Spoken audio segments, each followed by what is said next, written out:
ورحمة الله وبركاته. بسم الله الرحمن الرحيم. الحمد لله رب العالمين وبه نستعين والصلاة والسلام على رسوله الأمين نبينا محمد وعلى آله وأصحابه أجمعين. أما بعد. معزز حاضرین، آج کی اس مجلس میں اور مزید کئی صورتوں کا آپ کے سامنے تذکرہ کرنا ہے، لیکن اس سے پہلے کل جو سورہ یوسف مکمل ہوئی تو یوسف علیہ السلام کے واقعے سے ہمیں کیا پیغامات اور کیا اشارات ملتے ہیں، وہ چند ایک چیزیں انشاءاللہ میں آپ کی خدمت میں رکھوں گا. اللہ نے جو سورہ ختم کی، اس سورہ کی آخری آیت میں کہا لَقَدْ كَانَ فِي قَصَصِهِمْ عِبْرَةٌ لِأُولِي الْأَلْبَابِ، کہ ان سارے قصوں میں عقل مندوں کے لیے نصیحت ہے، عقل مندوں کے لیے عبرت ہے. جو سمجھنا چاہے اس کے لیے بہت سمجھداری کی باتیں ہیں اس میں. اور آپ دیکھیں کہ سماج کے تقریباً ہر طبقے کے لیے اس واقعے کے اندر اللہ رب العالمین نے پیغام رکھا ہے، نصیحت رکھا ہے. آپ دیکھیں مثال کے طور پر ایک باپ کو اپنی اولاد کی ہر صورت میں اچھی تربیت کی فکر کرنا چاہیے. اسی طریقے سے ایک پیغام یہ ہے کہ ہمیں کسی کے تعلق سے حسد کا شکار کبھی نہیں ہونا چاہیے، ورنہ اس کا وبال خود ہماری طرف پلٹ کر کے آتا ہے. تیسری بات یہ کہ اگر آپ حق پر ہیں، سچ پر ہیں، آپ معصوم ہیں، تو ہو سکتا ہے وقتی طور سے آپ کے ساتھ کوئی حادثہ ہو جائے، لیکن بہرحال اللہ رب العالمین آپ کی حفاظت کرتا ہے اور آپ کے دشمنوں کو ناکام بناتا ہے. چوتھی بات یہ کہ اگر آپ صبر کا راستہ اختیار کریں تو ایسی صورت میں اللہ رب العالمین اس صبر کی وجہ سے آپ کو بہترین بدلہ عطا کرتا ہے. اور یہ بدلہ کس صورت میں ہوگا؟ کہیں اللہ تعالیٰ آپ کو کسی علاقے کا ذمہ دار بنا دے گا، کہیں آپ کا بہت مقام اونچا ہو جائے گا، کہیں آپ کے پاس کسی اور طریقے سے برکت آئے گی. صبر کا بدلہ اللہ رب العالمین عطا کرتا ہے.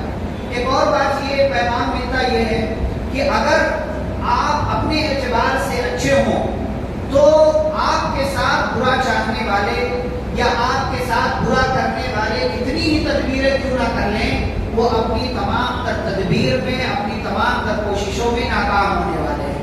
ایک اور بات یہ سمجھ میں آتی ہے کہ اگر آپ کے پاس وقتی طور سے کوئی حادثہ آتا ہے تو بجائے اس کے کہ آپ اس حادثے سے پریشان ہوں، بجائے اس کے کہ آپ اس حادثے کی وجہ سے ڈپریشن کا شکار ہو جائیں، اس حادثے کو اپنے لیے موقع سمجھیں اور اس حادثے کو اپنے لیے بہترین بنائیں. یوسف علیہ السلام جیل میں گئے تو بجائے اس کے کہ رونا دھونا شروع کریں، بجائے اس کے کہ کوئی اور چیز کو اختیار کریں، وہاں پر بھی اس سے کو موقع سمجھتے ہوئے یا اس موقع کو غنیمت جانتے ہوئے وہاں کے لوگوں کو اللہ کی توحید کی طرف بلایا. اور بالآخر اسی توحید کی طرف بلانے کا اچھا بدلہ یہ ملا کہ وہی بندہ جو ان کی طرف سے خواب کی تعبیر جان کر کے گیا تھا، اسی نے یوسف علیہ السلام کے تعلق سے بادشاہ کو بتایا، اور وہی بندہ یوسف علیہ السلام کی جیل سے نکالے جانے کا سبب بھی بنا. ایسے ہی اس میں ذمہ داروں کے لیے سبب ہے کہ جب ذمہ داری مل جائے تو بجائے اس کے کہ اس ذمہ داری کا آپ غلط استعمال کریں، اس ذمہ داری کی اہمیت کو سمجھیں اور جو چیز کی ذمہ داری آپ پر ڈالی گئی ہے، جس چیز کے آپ ذمہ دار ہیں، اس چیز کے تمام تر پہلوؤں کو رائٹ لیفٹ اور فرنٹ اور بیک سب کچھ جانتے ہوئے اس چیز کا صحیح استعمال کریں جیسا کہ یوسف علیہ السلام نے استعمال کیا. اور ایک بات اور یہاں یہ سمجھ میں آتی ہے کہ اگر ہم سے کوئی غلطی ہو جاتی ہے اور وہ غلطی ہمیں معلوم ہو جائے تو فوراً ہمیں معافی مانگ لینا چاہیے. معافی مانگنے میں پیچھے نہیں ہٹنا چاہیے کہ اگر یہاں معافی نہیں مانگا تو بہرحال آخرت میں آپ کو بدلہ دینا پڑے گا. ایک اور بات سمجھ میں آتی ہے کہ اگر کوئی ہم سے معافی مانگتا ہے تو بجائے اس کے کہ ہم اس کو ڈانٹے جھڑکے اس کو پھٹکاریں، ہمیں اس کی وہ غلطی معاف کر دینا چاہیے. ایک اور بات یہ سمجھ میں آتی ہے کہ اگر ہمارا اپنا کوئی ہے، عزیز رشتہ دار بھائی یا کوئی اور ہمارا اپنا ہے جس سے ہمارے تعلق سے غلطی ہو گئی تھی، اس نے آ کر کے معافی مانگ لیا یا معافی نہیں بھی مانگا تو ہم اپنا دل بڑا کر کے اس کی غلطی کو معاف کر دیں، اور بجائے اس کی کہ اس کی غلطی کو سماج میں اچھالیں، سماج میں پرچار کریں، ہمیں اس کا تذکرہ تک نہیں کرنا چاہیے. یوسف علیہ السلام نے جب اخیر میں بات ذکر کی تو یہ نہیں کہا کہ میرے بھائی میرے دشمن دشمن بن گئے. کہا شیطان میرے اور میرے بھائیوں کے درمیان آ گیا. تو سامنے والا اگر اپنی غلطی قبول کر رہا ہے تو بجائے اس کے کہ ہم اس پر تانا کریں یا اس پر الزام لگائیں یا اس کو تانا دیں کہ ارے تو ایسا تو نے ایسا کیا تھا، یہ سب کرنے کے بجائے ہمیں اس کی غلطی معاف کر دینا چاہیے. تو یہ کچھ مختلف اسباب، مختلف پیغامات جو اختصار کے ساتھ میں نے آپ کے سامنے ذکر کیے، اور اس کے علاوہ کل بہت ساری باتیں آ چکی ہیں. آگے سورۃ الرعد کا آغاز ہوتا ہے. رعد کا مطلب ہوتا ہے بجلی. اس کا تذکرہ اللہ نے سورہ میں کیا، اسی کے نام پر اس سورہ کا نام سورۃ الرعد ہے. اس کی ابتدا میں اللہ رب العالمین نے اپنی قدرت کا تذکرہ کیا ہے، جیسا کہ عام طور سے معمول ہے. اللہ نے کئی ایک باتیں بتائی ہیں. ایک بات اللہ تعالیٰ نے یہاں پر یہ ذکر کی ہے کہ زمین جو ہوتی ہے نا ایک ہی طرح کی، جیسے آپ کے علاقے کی زمین ہے، جو لوگ کھیتی باڑی کرتے ہیں جانتے ہیں زمین ایک ہی طرح کی ہے. اس میں آسمان سے بارش کا پانی نازل ہوتا ہے، اور پانی جب نازل ہوتا ہے زمین سے ملتا ہے تو پانی وہی ہے، زمین وہی ہے، لیکن اس پانی کے زمین سے مل جانے کی وجہ سے کہیں سیب کا پیڑ ہے، کہیں ناریل ہے، کہیں کھجور ہے، کہیں کیلا ہے، کہیں انگور ہے، کہیں جو ہے دھان ہے، چاول ہے، کہیں گیہوں ہے، کہیں جو ہے، کہیں کچھ اور ہے. ایک پانی ایک ہی ہے، زمین ایک ہی ہے، لیکن اس پانی اور زمین کے ملاپ سے پودے، غلے، انار، پھل، فروٹ، میوے، مختلف طرح کی چیزیں نکلتی ہیں. یہ کام کون کرتا ہے؟ اللہ بولا. یہ اسی لیے اللہ نے ان فی ذلک لآیات لقوم یعقلون. اگر سمجھو تو اس میں سمجھنے والوں کے لیے نشانی کہ سب چیزیں ایک ہی ہیں لیکن نتیجہ مختلف آ رہا. تو یہ اللہ رب العالمین کرنے والا. اور اس کے بعد اللہ تعالیٰ نے کہا کہ ان سب کے باوجود، اللہ کی اتنی قدرت کے باوجود، اگر دنیا میں تعجب کی کوئی بات ہو سکتی ہے تو یہ تعجب کی بات نہیں ہے کہ اللہ نے ناریل کے اندر پانی کیسے ڈالا، یا اللہ نے پھل میں مٹھاس کیسے پیدا کیا، یا بعض پھل میٹھے، بعض کھٹے، بعض کڑوے، بعض بدمزہ، اور بعض جو ہے کھٹا میٹھا ذائقہ اس کا کیسے ہو گیا. یہ تعجب کی بات نہیں ہے. اس سے زیادہ تعجب کی بات یہ ہے کہ یہ کافر کہتا ہے کہ ہم مر جائیں گے تو دوبارہ پیدا کیسے کیے گئے. یعنی جو اللہ تعالیٰ یہ ساری چیزیں کر سکتا ہے تو اس اللہ تعالیٰ کے لیے تعجب کی بات کیا ہے کہ اللہ تعالیٰ دوبارہ پیدا کر دے. تو سب سے زیادہ تعجب کی بات یہ ہے کہ یہ انسان عقل رکھتے ہوئے بھی اللہ تعالیٰ کے تعلق سے ایسی بات کرتا ہے کہ اللہ تعالیٰ ہمیں دوبارہ کیسے پیدا کرے گا. پھر اللہ نے بات ذکر کی، اور وہ بات یہ ہے کہ انسان جب تک اپنی حالت کو نہیں بدلے گا اللہ بھی اس کی حالت کو تبدیل نہیں کرے گا. ہمارے یہاں کیا لوگ سمجھتے ہیں بیٹھے بیٹھے چمتکار ہو جائے، معجزہ ہو جائے، کرامت ہو جائے. تو بیٹھے بیٹھے کچھ نہیں ہوتا. کوشش کرنا پڑے گا، محنت کرنا پڑے گا، بھاگ دوڑ کرنا پڑے گا، آپ کو اپنی انرجی لگانی پڑے گی، کہیں پیسہ لگانا پڑے گا، کہیں طاقت لگانا پڑے گا، کہیں محنت کرنا پڑے گا، کہیں جو ہے بھاگ دوڑ، کہیں نیند کی قربانی، کہیں وقت کی قربانی، کہیں مال کی قربانی. یہ سب آپ کریں گے نا تب جا کر کے اللہ آپ کی حالت تبدیل کرے گا. ورنہ آپ یہ سوچیں ہمیں دشمن مار رہا ہے، ظالم پریشان کر رہا ہے، اور ایسے جو ہے راتوں رات اللہ رب العالمین ہماری حالت کو تبدیل کر دے تو معاف کیجیے گا اللہ تعالیٰ ایسے حالات تبدیل نہیں کرتا. اللہ کا قانون ہے، بندہ جب کوشش کرتا ہے تب جا کر کے بندے کی حالت کو اللہ رب العالمین تبدیل کرتا ہے.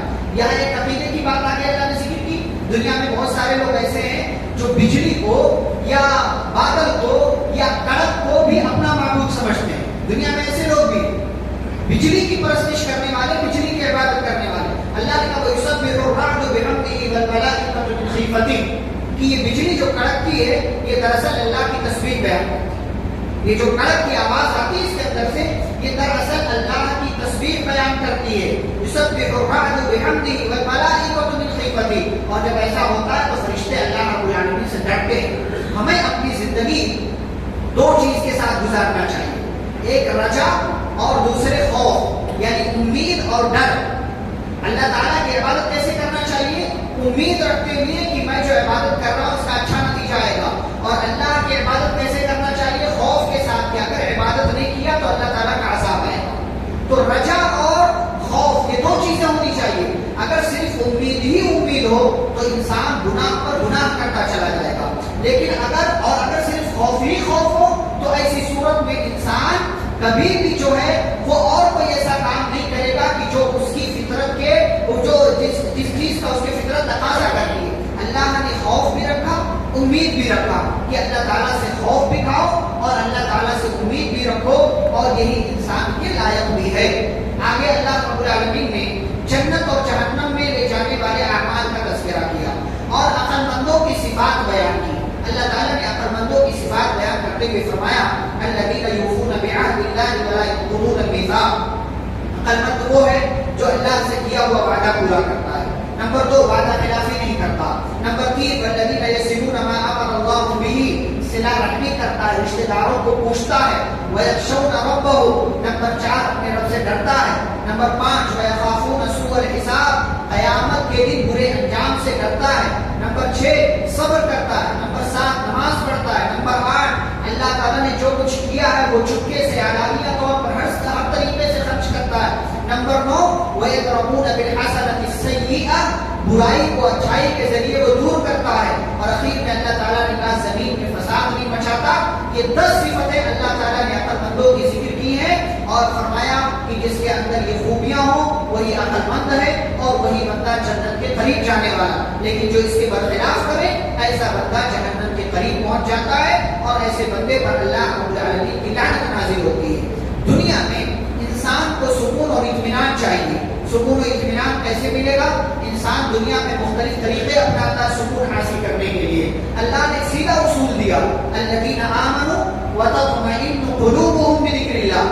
اگر آپ کے پاس ایمان ہے اور اللہ تعالی کا ذکر ہے, اگر یہ 2 چیزیں آپ کی زندگی میں ہیں تو ایسی صورت میں آپ کے دل کو اطمینان اور سکون نصیب ہوگا. آپ دیکھیں ایک چھوٹا سا بچہ ہوتا ہے, روتا ہے تو اس کی ماں یا اس کے گھر والے اسے چپ کرانے کے لیے کبھی کوئی کھلونا دے دیا, ڈال دے دیا, کچھ اور چیز دے دیا یا کوئی اور چیز دے دیا, لیکن پھر بھی بچہ وہ سب پھینک دیتا ہے. کیوں؟ کیونکہ اس کو وہ نہیں چاہیے, اس سے اس کو سکون نہیں ملے گا. تھوڑی دیر تک کھیلے گا پھر پھینک دے گا, پھر رونا شروع کر دیتا ہے. تو اس کی ماں کیا کرتی ہے کہ اس کو بوتل میں دودھ بھر کے دے دیتی ہے. یہاں سے تھوڑا سکون ملتا ہے اس کو, لیکن پھر وہ اصلی سکون کی طرف پلٹنا چاہتا ہے. اور وہ سکون یہ ہے کہ میری ماں مجھے گود میں لے, سینے سے لگائے اور اپنا دودھ پلائے. یہ اس کا آخری ہدف ہوتا ہے. ایسے ہی ایک بندے کا آخری ہدف جو سکون کے لیے, بندہ سکون کے لیے گانے سنے, ڈرامے دیکھے, ویب سیریز دیکھے, یہاں جائے وہاں جائے, تفریح کے لیے جائے اور کہیں اور کسی ملک میں جو ہے ٹھنڈے ملک میں اور ہرے بھرے ملک میں چلا جائے, لیکن سکون نہیں ملتا. سکون اصلی کہاں ملے گا؟ اللہ کی طرف پلٹنے میں. الا بذکر اللہ تطمئن القلوب. اصلی سکون چاہیے اور سکون کے آخری لیول تک جانا چاہتے ہیں تو اللہ پر ایمان رکھیں اور ساتھ ہی ساتھ اللہ تعالیٰ کا ذکر کرتے ہیں. نماز پڑھیں کتنا سکون ملتا ہے. رات کو اٹھ کر کے اللہ تعالیٰ سے دعا کریں کتنا سکون ملتا ہے. آپ جڑے تو اللہ تعالیٰ کے ساتھ جڑیں گے تو اللہ تعالیٰ سکون پیدا کرے گا. لیکن جلد بازی کے ساتھ مسجد میں آئیں گے, جلد بازی کے ساتھ بھاگنا چاہیں گے تو پھر سکون آپ کو نہیں ملے گا, کیونکہ آپ کا دل مسجد میں نہیں لٹکا ہوا ہے بلکہ آپ کا دل دکان میں یا بازار میں یا مارکیٹ میں یا کسی اور چیز میں اٹکا ہوا ہے. یہاں پر سورۃ الرعد مکمل ہوتی ہے. اس کے بعد سورہ ابراہیم کا آغاز ہوتا ہے. سورہ ابراہیم کے اندر اللہ نے کئی ایک نبیوں کا تذکرہ کیا ہے, کئی ایک قوموں کا تذکرہ کیا, اختصار کے ساتھ صرف نام لیا ہے. لیکن ان سارے نبیوں کے تذکرے کے باوجود اللہ نے اس سورہ کا نام سورہ ابراہیم رکھا. کیوں؟ اس لیے کہ ابراہیم علیہ السلام ابو الانبیاء, انبیاء کے باپ, وہیں سے اکثر انبیاء جو ہے ابراہیم علیہ السلام کی نسل سے ہیں. اسی لیے سورہ کا نام سورہ ابراہیم ہے. اس کی ابتدا میں اللہ رب العالمین نے اپنی تعریف ذکر کی, پھر موسیٰ علیہ السلام کا تذکرہ کیا. موسیٰ علیہ السلام کے تذکرے میں ایک چیز اللہ نے بیان کی, جب فرعون سے نجات مل گئی بنی اسرائیل کو اور بنی اسرائیل جو ہے جھوٹ میں فرعون مر گیا, ڈبا دیا گیا, تو اللہ تعالیٰ نے کیا کہا وَإِذْ تَعَذَّنَ رَبُّكُمْ لَئِنْ شَكَرْتُمْ لَأَزِيدَنَّكُمْ. یہ بہت بڑی نعمت ملی تھی کہ فرعون سے نجات مل گئی, تو کہا تمہیں شکریہ ادا کرنا چاہیے. اس نعمت پر اللہ کا شکر ادا کرو. اگر تم نے شکر ادا کیا تو میں مزید دوں گا. وَلَئِنْ كَفَرْتُمْ, اور اگر تم نے ناشکری کی إِنَّ عَذَابِي لَشَدِيدٌ, تو میرا عذاب بہت سخت, میرا عذاب بہت سخت. یہ اللہ نے اصول دے صرف بنی اسرائیل کے لیے نہیں, یہ پوری دنیا والوں کے لیے اللہ نے اصول بیان کیا ہے کہ اگر آپ شکر ادا کریں گے آپ کو اور ملے گا. اور شکر کیسے ہوتا ہے؟ زبان سے ہوتا ہے, دل سے ہوتا ہے, بدن سے ہوتا ہے. ان تینوں طریقوں سے شکر ہوتا ہے. تو ان تینوں طریقوں سے اللہ کا شکر ادا کریں. جو بھی باڈی کے پارٹس ہیں اس کا صحیح استعمال کریں, اس کو صحیح جگہ لگائیں, اس کا غلط استعمال نہ کریں. آنکھوں کا صحیح استعمال کریں, کانوں کا صحیح استعمال کریں, زبان کا صحیح استعمال کریں, دل کا صحیح استعمال کریں اور جسم کے دیگر اعضاء کا صحیح استعمال کریں, اس کو صحیح جگہ لگائیں. یہ شکر ادا کرنا ہے. شکر ادا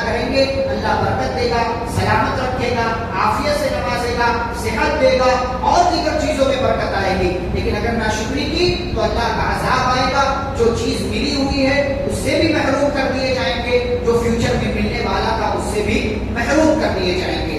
پھر اللہ رب العالمین نے اور دیگر نبیوں کا تذکرہ کیا ہے اور آگے چل کر کے کلمہ طیبہ کا ذکر کیا, لا الہ الا اللہ محمد رسول اللہ. اس کلمے کا ذکر کیا, اس کی مثال بیان کی. فرمایا کلمہ طیبہ ایسا ہے کہ جیسا کہ ایک بہت اچھا پیڑ ہو, ایک بہت اچھا درخت ہو, اور وہ درخت کا تنا بالکل مضبوط ہو, اور اس کے ساتھ ساتھ اس کی ڈالیاں, اس کی شاخیں پھیلی ہوئی ہو, پورا ایک دم لمبا چوڑا درخت ہو, اور ہر سیزن میں ہر موسم میں وہ پھل دیتا ہو, کبھی بھی وہ بغیر پھل کے نہ ہوتا ہو.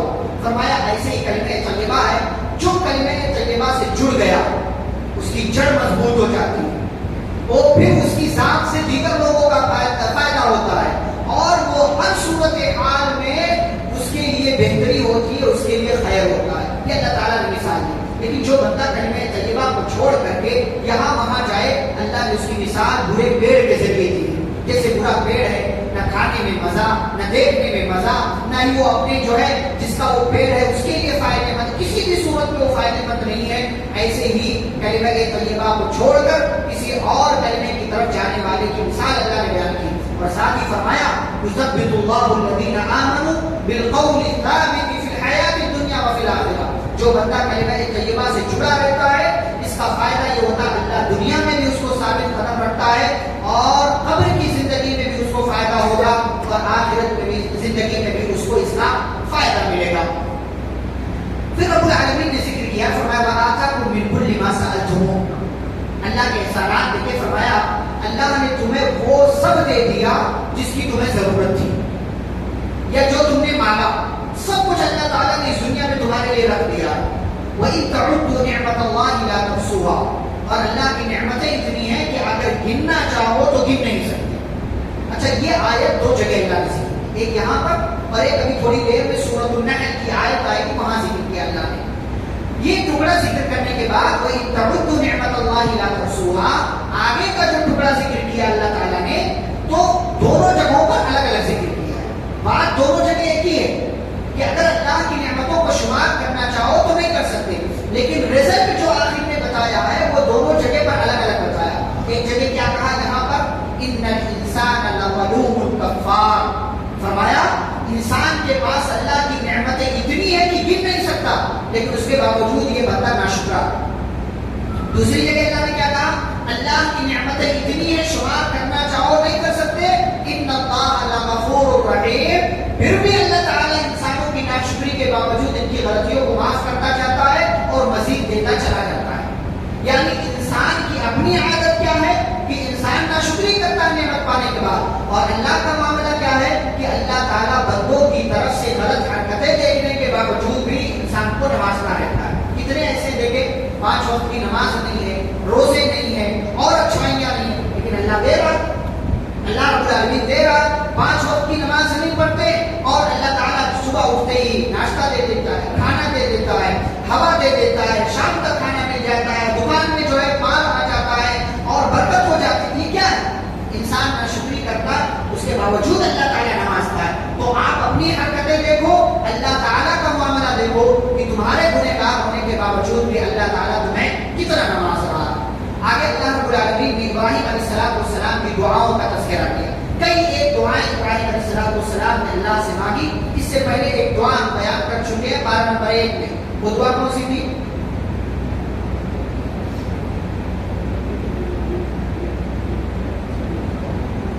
کون سی دعا تھی وہ؟ ربنا تقبل منا انک انت السمیع العلیم. کوئی بھی نیک کام کر لے, اس نیک کام کے کرنے کے بعد اس کی قبولیت کی دعا کرے اللہ تعالیٰ سے. ابراہیم علیہ السلام نے خانہ کعبہ بنایا اور اس کے بعد اللہ تعالیٰ سے کہا اللہ میں نے بنا دیا, میری طرف سے اس کو قبول فرما. دونوں باپ اور بیٹے کی دعا مانگی. یہاں اللہ تعالیٰ کچھ اور دعائیں رکھ رہا ہے ابراہیم علیہ السلام کی. وہ دعائیں کیا ہے, اس سے سبب کیا ہے دیکھتے ہیں. اللہ تعالیٰ نے فرمایا ابراہیم علیہ السلام نے دعا مانگی, رب اجعل هذا البلد آمنا. اے میرے رب اس شہر کو امن و امان والا بنا. 2 بات استعمال ہوئی. ایک بات یہ کہ آپ جس علاقے میں رہیں اس علاقے سے وفادار بن کے رہیں, وہاں کی امن و سلامتی کے لیے دعا کریں. دوسری بات یہ کہ ابراہیم علیہ والسلام نے اس شہر کے لیے کچھ اور مانگنے سے پہلے کیا مانگا؟ امن و سلامتی۔ کیا پتا چلا؟ امن و سلامتی ایک سماج کے لیے بہت بڑی نعمت ہے، بہت بڑی ہے۔ اسی لیے پیارے رسول صلی اللہ علیہ وسلم نے کیا فرمایا تھا کہ جو تم میں سے صبح کرے اس کی طبیعت ٹھیک ہو، یعنی اس کی صحت خراب نہ ہو، اس کے پاس اس دن کا کھانا موجود ہو اور وہ امن میں ہو، فَكَأَنَّمَا حِيزَتْ لَهُ الدُّنْيَا، تو گویا کہ پوری دنیا اس کو دے دی گئی۔ امن بہت بڑی نعمت ہے، اسی لیے ابراہیم علیہ السلام نے کہا ہے اللہ اس شہر کو امن و امان والا شہر بنا دے۔ اس کے بعد کیا کہا؟ وَجْنُبْنِي وَبَنِيَّ أَن نَعْبُدَ الْأَصْنَامَ، مجھے اور میری ذریت کو، میری نسل کو بتوں کی عبادت سے بچا لو۔ یعنی آپ ایسے علاقے میں جہاں رہ رہے ہیں اس علاقے کی امن کی شانتی کے لیے دعا کریں اور ساتھ ہی ساتھ اپنی ذات کو، اپنی ذریت کو بتوں کی عبادت اور شرک کی غلاظت سے بچانے کی کوشش کریں۔ یہ دعا آپ کو کرنا چاہیے۔ ابراہیم علیہ السلام نے دعا کیا۔ تیسری دعا کیا کی؟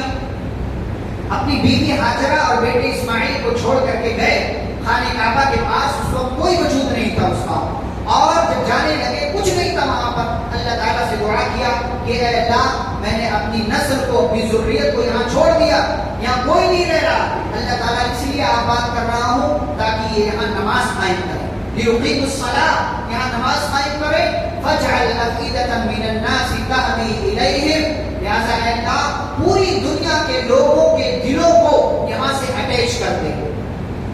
کس کی دعا ہے کہ آج ہمیں خانہ کعبہ سے محبت ہے؟ کس کی دعا؟ ابراہیم علیہ السلام۔ کعبے کا نام سن کر کے ہماری آنکھوں سے آنسو نکل جاتے ہیں یا ہماری فیلنگ چینج ہو جاتی ہے۔ یہ کس کی دعا ہے؟ ابراہیم علیہ السلام۔ اور ساتھ ہی کیا دعا ہے؟ وَارْزُقْهُم مِّنَ الثَّمَرَاتِ، اے اللہ ان کو پھلوں کی روزی دینا۔ اسی لیے آپ دیکھیں سعودی عرب میں چلے جائیں، آپ کو کوئی پھل دنیا کے کسی ملک میں ملے نہ ملے وہاں مل جائے گا، ہر موسم میں ملے گا، ہر موسم میں ملے گا۔ یہ ابراہیم علیہ السلام کی دعا۔ اس کے بعد کیا دعا مانگا کہ اللہ مجھے نماز کی پابندی کرنے والا بنا دے، میری نسل کو نماز قائم کرنے والا بنا دے۔ یہ دعا کرنا چاہیے۔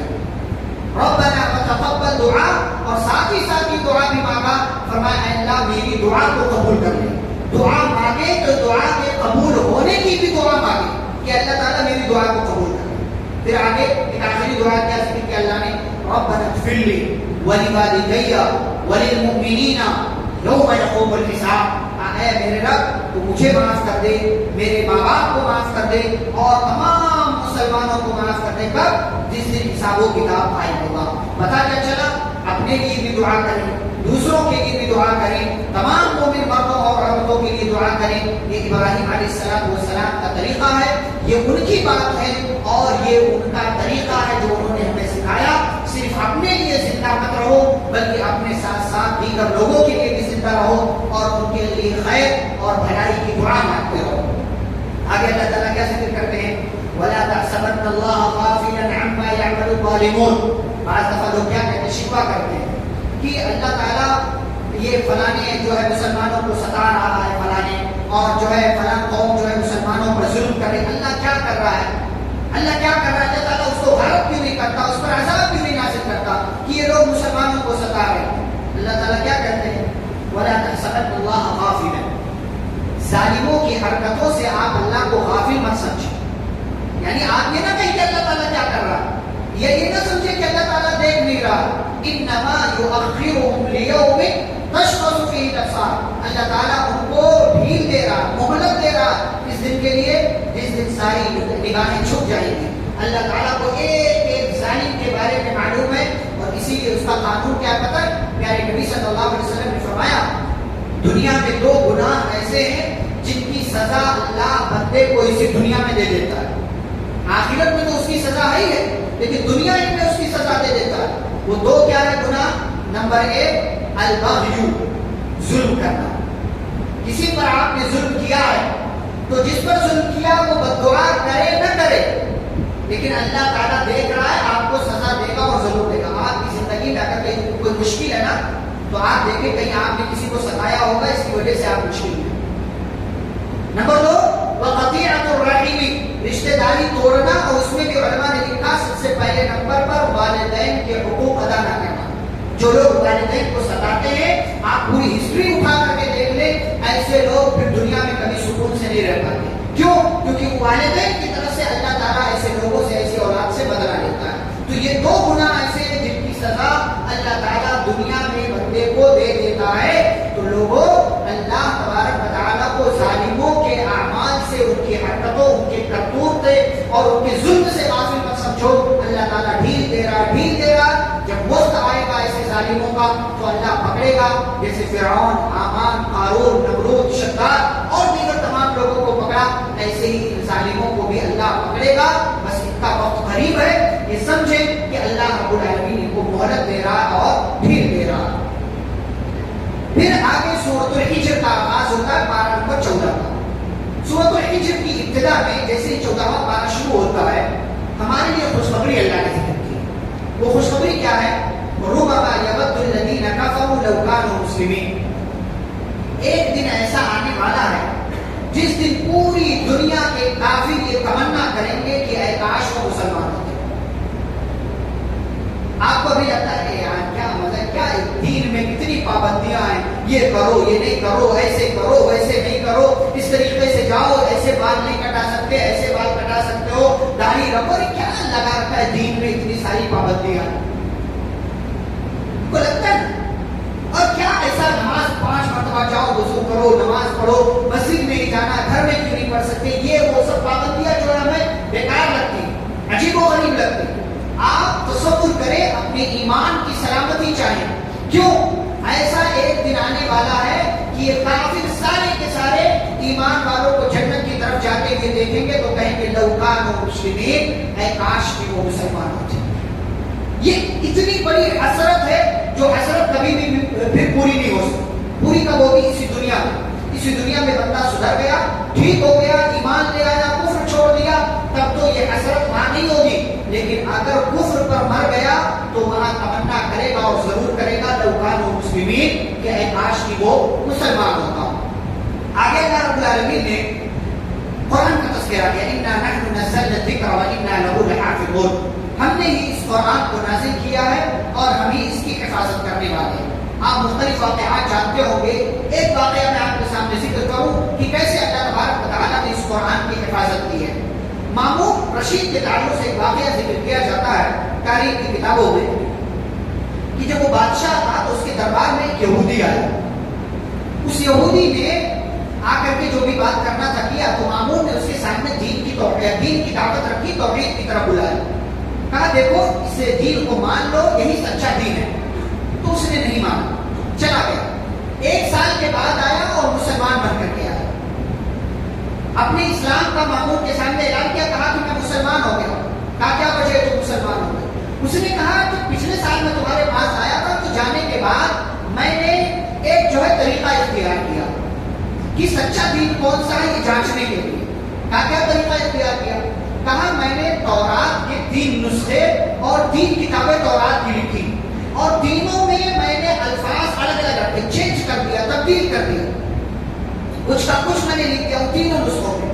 اور میں مارکیٹ میں گیا، میں نے بیچا، خریدنے والوں نے خرید لیا. کسی نے کوئی آبجیکشن نہیں کیا، کسی نے کچھ نہیں کہا کہ اس میں ایسا لکھا کیوں لکھا، ایسا تھا تم نے ایسا کیوں بدل. کسی نے کوئی آبجیکشن نہیں کیا. کہتا ہے کہ میں نے پھر انجیل لکھی، جا کر کے میں نے مارکیٹ میں بیچا، تبدیل چینج کر کے میں نے لکھا تھا اور لوگوں نے خرید لیا. لیکن کہتا ہے پھر میں نے قرآن کے 3 نسخے لکھے اور تینوں میں نے چینجنگ کر دی. اپنی طرف سے جو تبدیل کرنا تھا کر دیا میں نے. خریدنے والوں نے خریدا لیکن پھر انہوں نے پڑھا تو ان کو غلطی معلوم پڑی. انہوں نے آ کر کے میرے پاس آبجیکشن کیا کہ بھائی جو یہ قرآن تم نے بیچا ہے، جو لکھا ہے، اس قرآن میں فلاں فلاں فلاں جگہ غلطیاں ہیں، یہ ہمیں نہیں چلے گا، اس کو واپس لے لو. کہتے ہیں یہ جو ہے قرآن کی صداقت، قرآن کی سچائی پر ایک واضح دلیل تھی کہ اللہ تعالیٰ کا وعدہ سچا ہے. انا نحن نزلنا الذکر وانا له لحافظون. ہم نے اس قرآن کو نازل کیا ہے، ہم ہی اس کی حفاظت کرنے والے ہیں. اللہ اس قرآن کی حفاظت کر رہا ہے. مختلف طریقوں سے اللہ رب العالمین اس کی حفاظت کرتا ہے، کرتا رہے گا، آئندہ زمانے میں قیامت تک کرتا رہے گا. اسی لیے آپ دیکھیں دنیا کی کوئی بھی کتاب آپ اٹھا کر کے دیکھ لیں، اے سے لے کر کے زیڈ تک، الف سے لے کر کے یا تک، کوئی بھی اس کو نہیں یاد کر سکتا. یاد کر لے گا 2-4 دن بار بھول جائے، ریپیٹ کرتا بھی رہے تو اس کے ذہن میں مکمل باتیں نہیں رہیں گی. لیکن قرآن ایک ایسی کتاب ہے، بچہ کہیں 6 سال کا، کہیں 5 سال کا، کہیں 8 سال کا، کہیں 10 سال کا، کہیں 12 سال کا، کہیں بڑھاپے میں انسان یاد کر لیتا ہے جب ذہن کام کرنا بند. کتنے صحابہ ایسے ہیں کہ 40-50 سال کے عمر کے بعد مسلمان ہوئے لیکن انہوں نے قرآن یاد کر لیا. یہ قرآن کا معجزہ ہے، یہ اللہ کی طرف سے قدرت ہے، اور یہ اشارہ ہے، یہ نشانی ہے، یہ دلیل ہے اس بات کی کہ قرآن کلام اللہ ہے اور قرآن اللہ کا کلام ہے. آگے اللہ نے آدم علیہ السلام کا ابلیس کا تذکرہ کیا جو بات کو بیان کر چکے ہیں. پھر ابراہیم علیہ السلام کا ذکر کیا ہے، اور لوط علیہ السلام کا ذکر کیا، ان کی قوم کے ہلاکت و بربادی کا ذکر کیا ہے. اس سورہ کے آخر میں، چھوٹی سورہ، اس سورہ کے آخر میں اللہ رب العالمین نے پیارے نبی صلی اللہ علیہ وسلم سے کہا کہ جو لوگ بھی آپ کی شان کی گستاخی کرتے ہیں، اِنَّا كَفَيْنَاكَ الْمُسْتَهْزِئِينَ، میں ایسے تمام لوگوں کے لیے آپ کی طرف سے کافی ہوں. آپ کو پریشان ہونے کی ضرورت. پیارے نبی صلی اللہ علیہ وسلم کی عزت کی حفاظت کی ذمہ داری اللہ رب العالمین نے دی. اور ساتھ ہی ساتھ آپ جانتے ہیں وَرَفَعْنَا لَكَ ذِكْرَكَ، اللہ نے یہ وعدہ بھی کیا ہے کہ ہم آپ کا ذکر دنیا میں بلند کریں گے، پوری دنیا میں آپ کا چرچا ہوگا، اور ہوتا ہے، ہوتا رہے گا. یہ پیارے نبی صلی اللہ علیہ وسلم کی شان ہے. اور اللہ نے کہا اگر کوئی آپ کی شان میں گستاخی کرے گا تو ہم آپ کی طرف سے اس سے بدلا لیں گے. اور پیارے نبی صلی اللہ علیہ وسلم کی زندگی میں بہت سے گستاخ پیدا ہوئے. کعب بن اشرف، ابو رافع یا اور کوئی جو ہے گستاخ پیدا ہوا، اس کا سر کاٹا گیا یا اس سے اللہ رب العالمین نے بدلا لیا یا وہ اپنے انجام کو پہنچا. اس دور میں بھی بہت سے گستاخ پیدا ہوئے اور اپنے انجام کو پہنچے. یہ اللہ کا وعدہ ہے. لیکن اللہ نے ایک بات کہی، فرمایا اگر لوگوں کی باتوں سے آپ کو تکلیف ہوتی ہے، آپ کا دل پریشان ہوتا ہے، آپ کا سینہ چلتا ہے، تو آپ ایک کام کریں، فَسَبِّحْ بِحَمْدِ رَبِّكَ وَكُن مِّنَ السَّاجِدِينَ، آپ اپنے رب کی تسبیح بیان کریں اور سجدے میں گر جائیں. یعنی نماز کے ذریعے اللہ کی مدد مانگیں، سکون مانگیں، اطمینان مانگیں. اور اللہ نے کہا اس عبادت کے راستے میں لگے رہیں. کب تک؟ وَاعْبُدْ رَبَّكَ حَتَّى يَأْتِيَكَ الْيَقِينُ، اپنے رب کی عبادت کریں یہاں تک کہ یقین آ جائے، یعنی موت آ جائے. موت آخری سانس تک اللہ کی عبادت کرنا. ہمارے جو ہے تصوف والے صوفی حضرات جو ہے وہ اس آیت سے دلیل پکڑتے، کہتے جب اللہ پر یقین کامل ہو جائے تو پھر عبادت کرنا چھوڑ دو. دلیل کیا ہے؟ قرآن کی ہی آیت کہ اللہ کہتا ہے کہ اپنے رب کی عبادت کرو یہاں تک کہ یقین آ جائے. اسی لیے یہ ہو ہاں میں ہی رہتے، اللہ کرتے ہیں، اس سے آگے نہیں بڑھتے کیونکہ ان کو یقین مل گیا ہے. اللہ تعالیٰ کے یقین کا مطلب کیا ہے؟ موت. یقین سے مراد موت ہے. اور موت کو یقین کیوں کہا؟ اس لیے کہ موت سے زیادہ یقینی چیز کوئی اور نہیں. موت کے بارے میں کسی کا کوئی اختلاف نہیں، دنیا کے کسی بھی دھرم والے کا اختلاف نہیں، کسی بھی مذہب والے. کسی نے اللہ نے موت کو یقین کے لفظ سے تعبیر کیا کہ اللہ کی عبادت کرو یہاں تک کہ موت آ جائے. پھر سورۃ النحل کا آغاز ہوتا ہے. یہ وہ سورہ ہے، میں آپ کو بتاؤں اس سورہ میں اللہ نے اپنی جتنی نعمتوں کا تذکرہ کیا کسی اور سورہ میں نہیں. اسی لیے بعض علماء نے اس سورہ کو نعمتوں والی سورہ کہا. بعض مفسرین نے اس سورہ کو نعمتوں والی سورت قرار دیا. آپ شروع سے لے کر میں پہلے ایک سرسری جائزہ لے لوں آپ کے سامنے. اللہ تعالیٰ نے ذکر کیا فرشتوں کا تذکرہ، انسان کی پیدائش کا تذکرہ، جانوروں کا تذکرہ، مختلف طرح کے جانوروں کا تذکرہ جن میں سے بعض کا گوشت کھاتے ہیں، بعض کے ذریعے سواری کرتے ہیں، بعض کو کھیت میں جو ہے کھیت کی جو ہے روپائی کے لیے ہم استعمال کرتے ہیں. پھر بارش کا تذکرہ اللہ تعالیٰ نے کیا، سورج کا، چاند کا، ستاروں کا تذکرہ کیا، مختلف رنگ اور کلر کے انسانوں کا تذکرہ کیا ہے، سمندر کا تذکرہ کیا ہے، سمندر میں ملنے والی مچھلیوں کا تذکرہ کیا ہے، مخلوقات کا تذکرہ کیا ہے، پھر سمندر سے ملنے والے زیورات کا تذکرہ کیا ہے، آسمان میں ٹاٹے ہوئے ستاروں کا تذکرہ کیا ہے اور مختلف باتیں اللہ نے. پھر اس کے بعد انسانوں کی ہدایت کے لیے انبیاء کا بھیجا جانا، اس نعمت کا تذکرہ کیا ہے. اور آگے بڑھیں تو اللہ رب العالمین نے علماء کا تذکرہ کیا، علماء بھی اللہ کی طرف سے نعمت ہے. پھر اور آگے بڑھیں تو اللہ رب العالمین نے مختلف جانوروں کا تذکرہ کیا ہے کہ ان سے تم دودھ لیتے ہو، ان سے جو ہے تمہیں شہد ملتا ہے. کچھ جانور ایسے ہیں کہ جن کو تم اور کسی کام کے لیے استعمال کرتے ہو. اور آگے بڑھیں تو اللہ تعالیٰ نے ذکر کیا انسانوں کی پیدائش کا تذکرہ کرتے ہوئے کہ تم ماں کے پیٹ میں تھے، تمہیں کچھ نہیں معلوم تھا، اللہ نے کان دیا، آنکھ دیا، دل دیا تاکہ تم علم حاصل کرو، تاکہ تم اللہ تعالیٰ کا شکر ادا کر سکو. پھر اس کے بعد سردی اور گرمی میں پہننے والے مختلف کپڑوں کا اللہ رب العالمین نے تذکرہ کیا. یہ مختلف نعمتیں اللہ رب العالمین نے اتنی نعمتوں کا تذکرہ کیا ہے کہ اور کسی سورہ میں اتنی نعمتوں کا تذکرہ نہیں کیا ہے. دیکھتے ہیں اللہ تعالیٰ نے کیا بات بیان کی. تو جیسا کہ میں نے کہا شروع میں اللہ رب العالمین نے مختلف طرح کی مخلوقات کا تذکرہ کیا ہے. یہ مخلوقات ایسی ہیں کہ ان میں سے ہر ایک اپنی جگہ جو ہے پرفیکٹ ہے. چاہے فرشتے ہوں ان کی اپنی ذمہ داریاں ہیں, انسان ہو ان کی اپنی ذمہ داریاں ہیں, جانور ہو ان میں سے کچھ جانور ایسے سواری کے لیے ہوتے, کچھ جانور مال اٹھانے کے لیے ہوتے, کچھ جانوروں کا گوشت کھایا جاتا ہے, کچھ جانوروں کو کھیت میں استعمال کیا جاتا ہے. یہ اللہ تعالیٰ نے مختلف طرح کی جو ہے صلاحیتوں والے جانور پیدا کیے. اب اونٹ کو آپ کھیت میں نہیں لگا سکتے, بیل کو آپ جو ہے ریگستان کے سفر کے لیے نہیں لگا سکتے, ایسے ہی آپ گدھے کا گوشت نہیں کھا سکتے, آپ بکرے کو گدھے والے کام میں استعمال نہیں کر سکتے. تو یہ اللہ رب العالمین نے انسانوں کے فائدے کے لیے یہ مختلف جانور پیدا کیے. پھر اللہ تعالیٰ نے بارش کا تذکرہ کیا جس کے بارے میں ہم بار بار بات کر رہے ہیں. پھر اللہ رب العالمین نے کھیتی وغیرہ کا تذکرہ کیا کہ تم کھیتی کرتے ہو تو غلے, اناج, کھجور, انگور وغیرہ مختلف نعمتیں اللہ تعالیٰ پیدا کرتا ہے. اور پھر اللہ تعالیٰ نے سورج کا, چاند کا, ستاروں کا تذکرہ کیا اور آگے سمندر کا ذکر کیا. پھر اور ستاروں کا اللہ تعالیٰ نے ذکر کیا. فرمایا وَأَلْقَىٰ فِي الْأَرْضِ رَوَاسِيَ, زمین میں اللہ نے پہاڑ پیدا کیے. کیوں اللہ نے پہاڑ کیوں رکھے؟ تاکہ یہ زمین ہلے نہیں. زمین کی سلامتی, زمین کی بقا, زمین کے تحفظ, زمین کی حفاظت کے لیے اللہ نے زمین میں بڑے بڑے پہاڑ نصب کر دیے ہیں تاکہ زمین میں لرزش نہ ہو, زمین جو ہے زلزلے کا شکار نہ ہو. لیکن اس کے باوجود اللہ تعالیٰ جب چاہتا ہے تو زلزلہ آ جاتا. اللہ تعالیٰ کی جب مرضی ہوتی ہے تو یہ پہاڑ زمین میں آنے والے زلزلے کو روک نہیں پاتے. یہ اللہ تعالیٰ کی کاریگری ہے. اور اللہ نے فرمایا اللہ نے آسمان میں جو ستارے رکھے ہیں ان ستاروں کا مقصد کیا ہے؟ تاکہ انسان اپنا راستہ تلاش کر سکے. ستاروں کو 3 مقصد کے لیے اللہ نے پیدا کیا. نمبر 1 کہ آسمان دنیا کی خوبصورتی کے لیے. نمبر 2 شیطانوں کو مارنے کے لیے کہ شیطان جنات جب آسمان میں کوئی بات سننے کے لیے جاتے ہیں فرشتوں کی تو وہاں سے ستارہ ٹوٹتا ہے اور اس جنات اس شیطان کے پیچھے لگ کر کے اسے مار دیتا ہے. تو شیطانوں کو مارنے کے لیے. اور تیسرا مقصد ستاروں کا ہے راستہ دکھانے کے لیے. جب یہ لائٹ کی, موبائل کی ٹیکنالوجی نہیں تھی تو پرانے لوگ جانتے ہیں کہ کیسے آسمان میں ستارہ دیکھ کر سمت معلوم کیا جاتا تھا کہ ایسٹ میں جا رہے ہیں, ویسٹ میں جا رہے ہیں, ساؤتھ میں جا رہے ہیں, نارتھ, فلاں ستارہ نکل گیا ہے تو اب اس طرف جانا ہے, یہ کون سا راستہ ہے, ادھر جانا ہے. اور پھر اس سے روشنی بھی حاصل کی جاتی تھی اور اس کی روشنی میں لوگ اپنا اپنا سفر طے کیا کرتے تھے. تو اللہ تعالیٰ نے مقصد ہے. اچھا, ان نعمتوں کے تذکرے کے بعد اللہ تعالیٰ کہتے ہیں وَإِن تَعُدُّوا نِعْمَتَ اللَّهِ لَا تُحْصُوهَا, اگر اللہ کی نعمتوں کو شمار کرنا چاہو, گننا چاہو تو نہیں کر سکتے.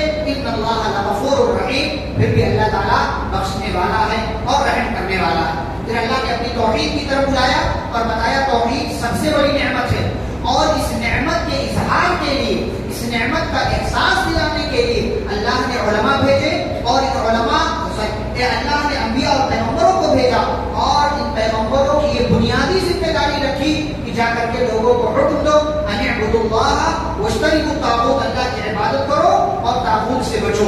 اور جب یہ انبیاء دنیا سے چلے گئے تو اللہ نے ان کے وارثین پیدا کیے, علماء کو پیدا کیا. اسی لیے آگے ذکر کیا فاسألوا اہل الذکر ان کنتم لا تعلمون, کہ جاننے والوں سے پوچھ لو اگر تمہیں معلوم نہ ہو, دلیلوں کے ساتھ اور ان سے اپنے سوالات کے جوابات حاصل کرو. یہ بنیادی ذمہ داری اور یہ بنیادی نعمتوں کا اللہ تعالیٰ نے تذکرہ کیا. آگے بڑھیں تو اللہ رب العالمین نے انسانوں کی حقیقت بیان کی. انسانی نعمتوں کے باوجود یہ انسان اتنا بدتمیز ہے کہہ لیجیے آپ کہ اسے انسان نے اللہ تعالیٰ کے تعلق سے جھوٹی بات کر لی. یہاں ایک عقیدے کی بات بتاؤں جو ہمارے یہاں غلطی کرتے ہیں لوگ, اور وہ بات یہ ہے کفار مکہ جو ہے فرشتوں کو اللہ کی بیٹیاں کہتے تھے. فرشتوں کو کہتے تھے کہ اللہ کی بیٹیاں, اور اپنے لیے کیا ہے بیٹیاں ناپسند کرتے تھے.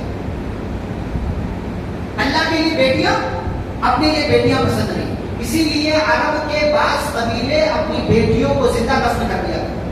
پورا عرب نہیں کرتا تھا. ہمارے یہاں جیسا کہ لوگ سمجھتے ہیں نا کہ جب نبی صلی اللہ علیہ وسلم پیدا ہوئے تو عرب میں لڑکیوں کو زندہ دفن کر دیا. اگر ساری لڑکیوں کو دفن کیا جا رہا تھا تو پھر شادیاں کیسے ہو رہی تھی؟ بعض قبیلے یہ کام کرتے تھے, سارے قبیلے یہ کام نہیں کرتے. بعض قبیلوں میں, بعض علاقوں میں یہ رواج تھا, بعض علاقوں میں ایسا کام انجام دیا جاتا تھا. برا سمجھتے تھے. اللہ تعالیٰ نے کہا یہ کیسا فیصلہ ہے کہ تم میرے لیے لڑکیاں جوڑو اور اپنے لیے جو ہے لڑکیوں کو ناپسند کرو, بلکہ اگر تمہیں لڑکیوں کی پیدائش کی خوشخبری دی جائے. اللہ تعالیٰ نے لڑکی کی پیدائش کو خوشخبری قرار دیا. کہا اگر پیدائش کی خوشخبری دی جائے تو اس کا چہرہ مارے جو ہے پریشانی کے کالا پڑ جاتا ہے, سیاہ ہو جاتا ہے, اس سے دانتوں کو پیس رہا ہوتا ہے اور قوم والوں سے چھپ رہا ہوتا ہے کہ کہیں کوئی پوچھ نہ لے, ارے آپ تمہارے یہاں کیا پیدا ہوا, لڑکا کی لڑکی, تو یہ نہ جواب دینا پڑے کہ میرے یہاں لڑکی پیدا ہوئی ہے. بعض لوگ آج بھی جو ہے یہ کہنے سے کہ میرے یہاں لڑکی پیدا ہوئی, وہ دبے جملے دبے الفاظ میں کہتے ہیں, لیکن لڑکا پیدا ہو بڑے اچھے انداز میں میرے یہاں لڑکا پیدا ہوا. اور بعض لوگ ہمارے یہاں دیکھیں دماغ کیا ہے, ذہنیت کیا ہے, لوگوں کی مینٹلٹی کیا ہے کہ اگر پیدا نہ ہونا, کوئی اولاد نہ ہو, اور اتفاق سے یہ اللہ تعالیٰ کی مرضی سے آپ کہنے کہ عورت حمل سے ہو جائے تو پلان سارا کیسے بنتا ہے, لڑکوں کے حساب سے پلان بنتا ہے. کیا نام رکھیں گے, لڑکے کے حساب سے سارے لوگ سوچتے ہیں, بیٹا ہوگا تو کیا کریں گے, یہ کریں گے, وہ کریں گے. اچھے لوگ بھی ہیں لیکن اکثر لوگ اسی اعتبار سے چلتے ہیں, ہمارے یہاں لڑکا ہوگا ایسا کریں گے ویسا کریں گے. میں آپ کو دوسری بات, میں عقیدے کی بات بتا رہا ہوں کہ لڑکیوں کو, فرشتوں کو اللہ کی بیٹیاں قرار دیا, لیکن سوال یہ آیا کہ اگر یہ اللہ کی بیٹیاں ہیں تو بیٹیاں آئی کہاں سے. تو کفار مکہ نے کیا کہا, مشرکین نے کہا کہ اللہ تعالیٰ نے جنات سردار کی بیٹیوں سے اللہ تعالیٰ نے تعلق قائم کیا. نعوذ باللہ. سردار جنات جو تھی ان کی, جنات جو تھے ان کی بیٹیوں سے اللہ تعالیٰ نے تعلق قائم کیا. اس کو اللہ نے سورۃ الصافات میں ذکر کیا, وَجَعَلُوا بَيْنَهُ وَبَيْنَ الْجِنَّةِ نَسَبًا, کہ جناتوں اور اللہ کے درمیان ان لوگوں نے خاندانی رشتہ جوڑ دیا. اور خاندانی رشتہ کیسے کہ اللہ نے سردار جنات کی بیٹیوں سے تعلق قائم کیا اور پھر ان دونوں کے ملاپ سے یہ فرشتے پیدا ہوئے جو اللہ کی بیٹیاں, جو اللہ کی بیٹیاں. اب یہاں پر دیکھیں, ہمارے یہاں فرشتوں کو انگلش میں کیا بولتے ہیں, اینجل.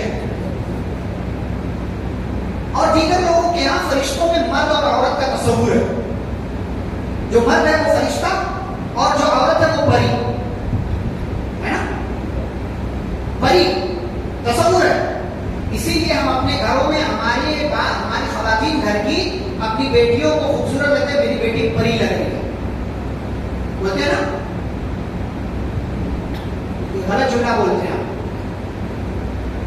اگر آپ اپنی بیٹی کو پری بولتے ہیں تو گویا کہ آپ اللہ کی بیٹی مان رہے ہیں, کیونکہ پری. اچھا دوسری بات اس میں کہ پریوں کا کوئی تصور ہے ہی نہیں, پری کوئی مخلوق نہیں ہے. یہ ان لوگوں نے ہی فرشتوں کو دیکھ کر کے پریوں کا تصور قائم کر لیا اور سیریل, ڈراموں, کہانیوں اور جو ہے پرانے زمانے کو کیا الف لیلا, سندباد جہازی, وہ بچپن میں ہم نے بھی دیکھا. اللہ معاف کرے, ہمارا بھی تصور تھا کہ پریوں کی کوئی حقیقت ہوتی, پریاں بھی ہوتی, لیکن جب علم ہوا تو پتا چلا پریوں کا کوئی تصور نہیں. اور اس میں ایک اور بات کہ پریاں جو چاہے وہ کر سکتی ہے. کہیں کوئی مصیبت میں پہنچ گئی, کیا مسئلہ ہے, وہ اس کے ہاتھ میں چھڑی ہوتی ہے, چار آپ اس طرح. ہمارے یہاں بچے بات بھی دیکھتے ہیں اور اس طریقے کے ڈرامے دیکھتے ہیں, اس طریقے جو سیریل دیکھتے ہیں, یہ سب عقیدے سے کھلواڑ ہے. یہ آپ کے عقیدے پر حملہ کرنے کی تدبیر اور پلان ہے.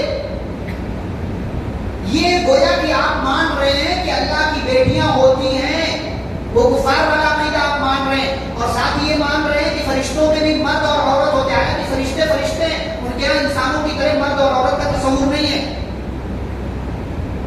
فرشتوں کو اللہ نے پیدا کیا, فرشتوں کے پیدا ہونے کے لیے تعلق قائم کرنے کی ضرورت نہیں ہے. یہ غلط عقیدہ, یہ غلط جملہ جو آپ اپنے گھروں میں بولتے ہیں کہ میری بیٹی پری لگ گئی, پری کا کوئی تصور نہیں. اگر آپ پری کا تصور مانتے ہیں تو گویا کہ آپ فرشتوں میں مرد اور عورت مانتے ہیں. اگر مرد اور عورت مانتے ہیں تو گویا کہ فرشتوں کو آپ اللہ کی بیٹیاں مانتے ہیں, اور یہ سراسر اللہ کی ذات کے خلاف ہے. لم یلد ولم یولد, اس کا کوئی بیٹا نہیں, اس کی کوئی بیٹی نہیں, اور وہ کسی کا باپ نہیں ہے, نہ ہی اس کی کوئی بیوی ہے. تو اپنا عقیدہ درست کرے اور اس قسم کے جملوں, اس قسم کے ڈراموں, اس قسم کے سیریل سے خود بھی دور رہیں اور اپنے بچوں کو بھی دور رکھنے کی کوشش کریں. ورنہ آپ کا بچہ یہی سمجھے گا کہ اس طریقے کی کوئی چیز ہوتی ہے, اس طریقے کی کوئی مخلوق ہوتی ہے, اور پھر وہ اسی چکر میں رہے گا, اس کا ذہن اسی طریقے سے بگڑ جائے گا. آگے اللہ رب العالمین نے ایک مثال دی ہے, فرمایا جانوروں میں تمہارے لیے نصیحت ہے. کیسے جانوروں میں نصیحت ہے؟ فرمایا اللہ رب العالمین نے نسقيكم مما في بطونهم، ہم تمہیں پلاتے ہیں ان کے پیٹ سے. گائے ہے، بھینس ہے، بکری ہے، اونٹنی ہے. کیا کھاتے ہیں لوگ؟ جو بھی کھاتے ہو، گھاس چارہ جو بھی کھاتے ہیں. گھاس چارہ کھایا، پیٹ میں گیا. اب اس گھاس چارے سے تین چیزیں پیدا ہوتی ہیں، تین چیزیں بنتی ہیں. تین چیزیں بنتی ہیں: خون، دودھ اور گندگی. اسی ایک چیز تینوں چیزیں بنتی ہیں. لیکن پھر آپ کمال دیکھیں، نسقيكم مما في بطونهم بين فرث ودم لبنا خالصا. ایک چیز سے تین چیزیں بنی، اور پھر اللہ تعالیٰ ان تین چیزوں میں سے ایک چیز کو اس ناپاکی یا گوبر اور خون کے درمیان سے نکال کر لاتا ہے، جسے ہم دودھ کہتے ہیں. اور یہ دودھ کیسا ہوتا ہے؟ خالص، نہ اس میں گوبر ملا ہوتا ہے اور نہ ہی اس میں خون ملا ہوتا ہے. سائغا للشاربین، پینے والے کے لیے بڑا مزیدار. یہ اللہ کی کاریگری ہے. ایک چیز سے تین چیز بنایا، اور تین میں سے ایک کو باہر نکال رہا ہے. بلکہ تینوں اگر باہر نکلے تو تینوں کے باہر نکلنے کے راستے الگ الگ ہیں. تینوں مکس نہیں ہو سکتے، تینوں ایک ساتھ نہیں آ سکتے. تینوں کے نکلنے کا مخرج تینوں کا الگ الگ ہے. یہ اللہ کی کاریگری، اور اسی پیٹ سے نکل کر کے آ رہا ہے. لیکن نہ اس میں گوبر کی بدبو ہے اور نہ ہی اس میں خون کا کوئی ٹیسٹ ہے، بلکہ پینے والے کے لیے اس میں مزہ ہی مزہ ہے. پینے والے کے لیے طاقت ہے، پینے والے کے لیے انرجی ہے. اللہ کی قدرت. ایک اور اللہ کی قدرت آگے دیکھیں. اللہ وَأَوْحَىٰ رَبُّكَ إِلَى النَّحْلِ، شہد کی مکھی. اور شہد کی مکھی کے نام پر ہی سورہ کا نام ہے سورۃ النحل. یہ نعمتوں والی سورہ ہے نا. تو نعمتوں والی سورہ میں اللہ نے ایک نعمت شہد کی مکھی کے نام پر سورہ کا نام رکھا، یہ بتلانے کے لیے کہ شہد تمہارے لیے بڑی اہمیت کی چیز ہے. اور شہد بنتا کیسے؟ چھوٹی چھوٹی مکھیاں اللہ تعالیٰ ان کے دل میں بانٹ ڈالتا. وَأَوْحَىٰ رَبُّكَ إِلَى النَّحْلِ أَنِ اتَّخِذِي مِنَ الْجِبَالِ بُيُوتًا. یہ پہاڑوں پر اپنا گھر بناتی ہیں اور پیڑ پودوں، پھل فروٹ، یہ ساری چیزوں پر، پھول وغیرہ پر جا کر کے بیٹھتی ہیں اور وہاں سے رس چوس کر کے لاتی. کتنی بھی دوری پر چلی جائیں وہ اپنا راستہ اسی راستے سے آتی ہے، اپنا راستہ نہیں بھولتی. سیم راستہ. ثم كُلِي مِن كُلِّ الثَّمَرَاتِ، مختلف طرح کے پھول وغیرہ کا رس چوس کر کے لاتی ہیں. فَاسْلُكِي سُبُلَ رَبِّكِ ذُلُلًا، وہی راستہ کاٹتے ہوئے جو ان کے رب نے ان کے لیے بنایا ہے آتی ہیں. يَخْرُجُ مِن بُطُونِهَا شَرَابٌ مُخْتَلِفٌ أَلْوَانُهُ، اللہ فرماتے ہیں کہ پیٹ سے وہ رس ڈالتی ہیں، شہد بناتی ہیں، اور وہ شہد مختلف رنگ کا ہوتا ہے، مختلف کلر کا ہوتا ہے. کوئی بلیک ہو جاتا ہے، کوئی اورنج ہو جاتا ہے، کوئی تھوڑا ریڈ ہوتا ہے، کوئی کچھ اور ہوتا ہے، کوئی کچھ اور ہوتا ہے. ایک ہی مکھی، اسی طریقے، وہی کام، وہی رس، وہی سب کچھ، لیکن اللہ کے حکم سے شہد کا ذائقہ الگ، چھوٹی مکھی کا الگ، بڑی مکھی کا الگ، اس جنگل کا الگ، اس پیڑ کا الگ، اس کا الگ، اس کا الگ. پھر آگے اللہ کہتے ہیں فیہ شفاء للناس، اس میں لوگوں کے لیے شفا ہے، لوگوں کے لیے علاج ہے. پیارے نبی صلی اللہ علیہ وسلم کے پاس ایک آدمی آیا، کہتا ہے میرے بھائی کا پیٹ خراب ہے، کیا کروں؟ کہا شہد پلاؤ. شہد پلایا، پھر بھی ٹھیک نہیں ہوا. نبی سے کہا آپ نے بتایا تھا ٹھیک نہیں ہوا. پیارے نبی صلی اللہ علیہ وسلم کہا اور پلاؤ. پھر سے پلایا، پھر ٹھیک نہیں ہوا. پھر سے آیا، کہنے لگا. پیارے نبی صلی اللہ علیہ وسلم نے فرمایا اللہ کی بات سچی ہے، تیرے بھائی کا پیٹ جھوٹا ہے، یعنی تیرے بھائی کا ہاضمہ خراب ہے. وہ ہاضمہ کا برداشت، اس کا پیٹ برداشت نہیں کر پا رہا شہد کو، ورنہ اللہ کی بات سچی ہے کہ شہد میں شفا ہے، اور یہ دنیا جانتی ہے اور دنیا اس بات کا اقرار کرتی ہے. پھر آگے اسی قسم کی اور مختلف نعمتوں کو ذکر کرنے کے بعد اللہ رب العالمین نے ایک آخری بات اس سورہ کے حوالے سے بتا کر بات ختم کروں گا. وہ یہ کہ جب نعمتوں والی سورہ ہے نا، تو آگے اللہ تعالیٰ نے کہا کہ نعمتوں پر شکر ادا کرو اللہ تعالیٰ، اور اگر ناشکری کرو گے تو ایک گاؤں کا انجام اللہ نے ذکر کیا. وہ گاؤں تھا مکہ.